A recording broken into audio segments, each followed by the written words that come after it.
अस्सलाम वालेकुम व्यूअर्स। आज की हमारी ये वीडियो चित्राल से मस्तूज के तक के सफ़र के ऊपर है। चित्राल से मस्तूज का सफ़र कोई मैप के मुताबिक तो 5 साढ़े 5 घंटे का है, मगर इन एक्चुअल इस पे 7 से 8 घंटे लगते हैं, इसलिए कि बूनी के बाद प्रैक्टिकली कोई रोड नहीं है। एक कच्चा पक्का रास्ता है, समझ लें, जो ऑफ रोड ट्रैक है। उसके ऊपर वो गाड़ी की स्पीड भी स्लो हो जाती है। तो 7 से 8 घंटे का सफ़र है मस्तूज तक।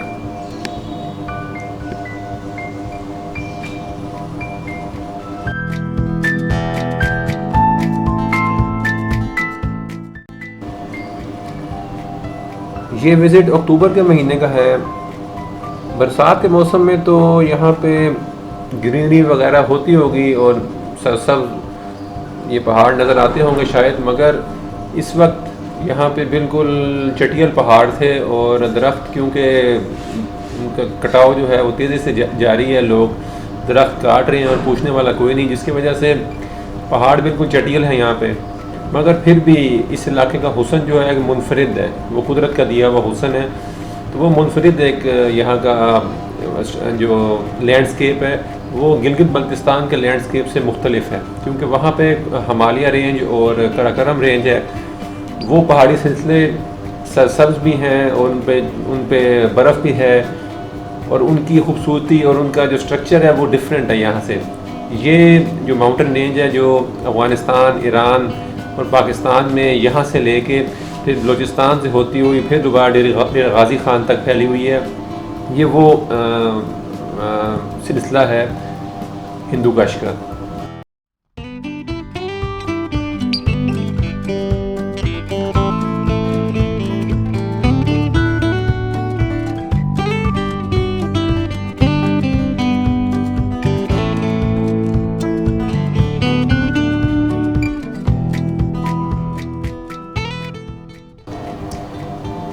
इस एरिया के जो टूरिस्ट अट्रैक्शंस हैं उसमें सबसे ज़्यादा तो जो इसका जो मशहूर है वो तो तेजमीर माउंटेन है, जिसका व्यू चित्राल बाज़ार से भी होता है, और चित्राल से भी मौसम साफ़ हो तो वो वाज़ह नज़र आती है जो उसकी माउंटेन पीक है। उसके बाद जब हम बूनी की तरफ जा रहे होते हैं तो रास्ते में अगर मौसम साफ़ हो तो गाहे गाहे उसका व्यू आता रहता है। बूनी से पहले लेफ़्ट साइड पे तेजमीर की तरफ रास्ता जा रहा है जो इस माउंटेन पीक की तरफ जाता है, और ये जो पहाड़ है इसका नाम उस जगह पे विलेज है तिरच, उसके नाम पे इसका नाम है। और इस पहाड़ की हाइट तकरीबन 7,500 मीटर से ज़्यादा है। इसके बाद इस एरिया में अगर आप देखें तो लेफ़्ट साइड पे जो हमारा जो रोड के लेफ़्ट साइड पे जो माउंटेन्स और जो रेंज है वो 70-80 किलोमीटर अप्रॉक्सीमेटली उसके बाद अफ़गानिस्तान का एरिया शुरू हो जाता है। और इस एरिया में आबादी बहुत ही कम है, गांव जो है वो दूर दूर हैं। तो हमें भी तो जाते हुए ट्रैफिक जो है बहुत कम मिली, और होटल जो हैं वो ना होने के बराबर हैं। और हम तो चित्राल में भी नाश्ता ढूंढते रहे तो ढूंढ के हमें नाश्ता मिला। जो रोड है उसके गाड़ी के जो स्पेयर पार्ट्स वगैरह हैं और गाड़ी का जो वगैरह सामान है वो सारा अपने साथ रखना है। आपको फ्यूलिंग भी है जो चित्राल से मिलेगी, उसके बाद बूनी में, और फिर उसके बाद जाके मस्तूज में मिलेगी।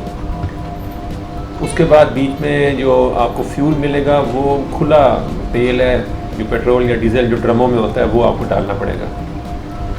तो हम अगर हमारा सफ़र ये शुरू हुआ प्रैक्टिकली हम निकले थे कैलाश से हम निकले तकरीबन सुबह 7 बजे, और हमारा थोड़ा सा चित्राल में हमें काम था, तो चित्राल से हम निकले कोई 12 बजे, और शाम को इशा के वक्त हम जो है जाके मस्तूज में पहुँचे। और रोड जो है वो बिल्कुल भी इस तरह ही है कि क्योंकि हमारे पास ये कार की इसकी क्लियरेंस, रोड क्लियरेंस भी कम है, तो ये 20, 30, 40 मैक्सिमम स्पीड तक जा सकती है इस एरिया में। तो हमारा जो पहला दिन था वो मस्तूज तक है। मस्तूज के बाद फिर आगे हमने जो है उसकी मैं मस्तूज से आगे गिलगित तक की जो है आगे वो वीडियो मैं दूसरी अब पार्ट 2 अपलोड करूँगा। अभी आप जैसे देख रहे हैं कि ये बिल्कुल एक सुनसान रास्ता है इसका, और इस पे गिनती के लोग, गिनती की गाड़ियाँ आपको आगे से मिलती हैं, मगर जो सुकून और जो खामोशी इस एरिया में है वो शायद ही किसी और एरिया में हो, कि जिसको सुकून की तलाश वो इस एरिया में ज़रूर आए। तो हमारा ये सफ़र तकरीबन 3 दिन का था। पहला स्टे हमारा मस्तूज में था, दूसरा गाकोच में था, और तीसरा गिलगित से हम आगे जाके हम ठहरे। तो मगर जो ये मस्तूज से लेके गिलगित तक जो सफ़र है, गिलगित फंडर से पहले तो चले आबादी शुरू हो जाती है, उससे पहले 20-20, 30-30 किलोमीटर तक एक सिंगल गाड़ी आपको आगे से आती है, या चंद गिनती के लोग आपको नज़र आते हैं, वो भी किसी आबादी के पास जाके। तो जिसको तलाश हो, जो बेजार हो शहर से, ट्रैफिक से और शहर की ज़िंदगी से, वो इस जगह पर ज़रूर विज़िट करें।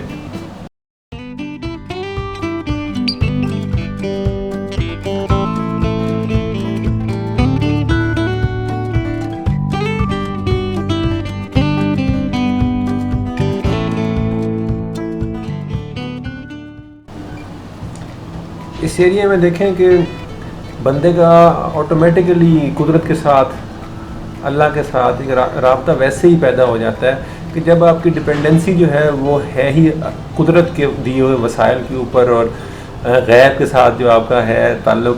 क्योंकि देखें यहाँ पे ये सारी ज़मीन बारानी है, यहाँ पे बारिश होगी तो वहाँ फसल होगी।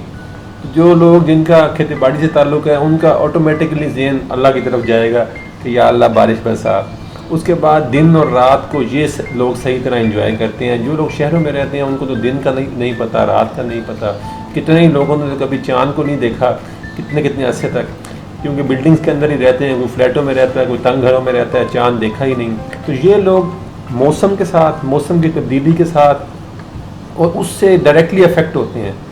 तो इस एरिया में अगर बंदा चाहे तो बहुत आसानी से कुदरत की तरफ जहन को मुतवज्जा करके अल्लाह के साथ ताल्लुक़ जोड़ सकता है। मैंने तो इस जगह जाके ये चीज़ महसूस की है कि यहाँ पे बंदे का डायरेक्ट इंटरेक्शन जो है वो अल्लाह के साथ, कुदरत और गैब के साथ बंदे का हो जाता है, क्योंकि डिपेंडेंसी टोटली बंदे की जो है वो अल्लाह पे आ जाती है। तो शहरों में भी ऐसे ही, मगर शहरों में जहन के अंदर जो वसाइल हैं, वसाइल की इतनी वाफिर मकदार में वसाइल हैं जो बंदे का राब्ता जो है गैब के साथ या कुदरत के साथ वो तोड़ देते हैं, तवज्जो वहाँ से हटा देते हैं। तो अगर जिसको तलाश हो गैब की तरफ या अल्लाह की तरफ मुतवज्जा होने की, तो वो इस एरिया में ज़रूर एक दफ़ा विज़िट करें। ये एरिया देखने से ताल्लुक़ रखता है।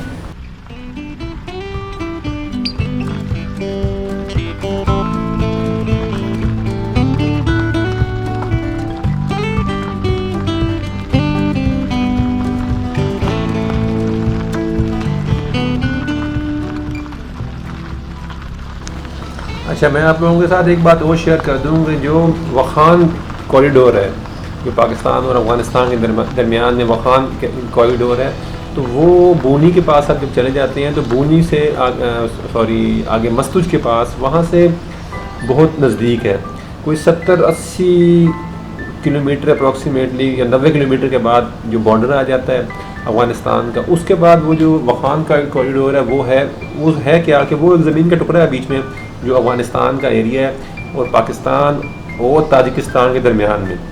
उसके बाद आगे ताजिकिस्तान है, बीच में पट्टी है अफ़गानिस्तान की, उस तरफ ताजिकिस्तान है, इस तरफ पाकिस्तान है। तो यहाँ पे वो बॉर्डर्स जो हैं वो तीनों मुल्कों की मिलती हैं।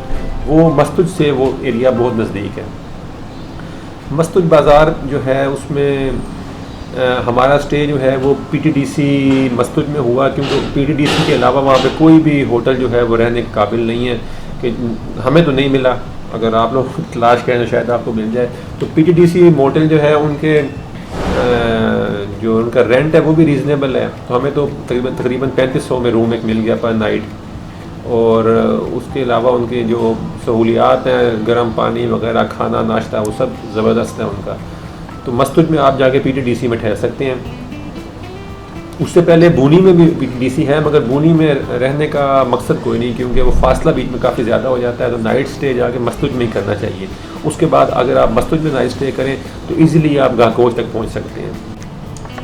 मस्तूज को जैसे ही आप क्रॉस करते हैं तो आगे सीनरी जो है वो 180 के एंगल पे बिल्कुल चेंज हो जाती है और लैंडस्केप चेंज हो जाता है और ग्रीनरी बढ़ जाएगी और चश्मे वगैरह जो हैं आगे ज़्यादा हो जाते हैं और छोटा सा दरिया भी साथ साथ चलने लग जाता है आपके। तो इंशाल्लाह नेक्स्ट वीडियो में आपको मस्तूज से आगे के सफ़र के तफसीलात और सीनरी वगैरह दिखाएँगे इंशाल्लाह। तब तक के लिए इजाज़त दें। अल्लाह हाफ़िज़।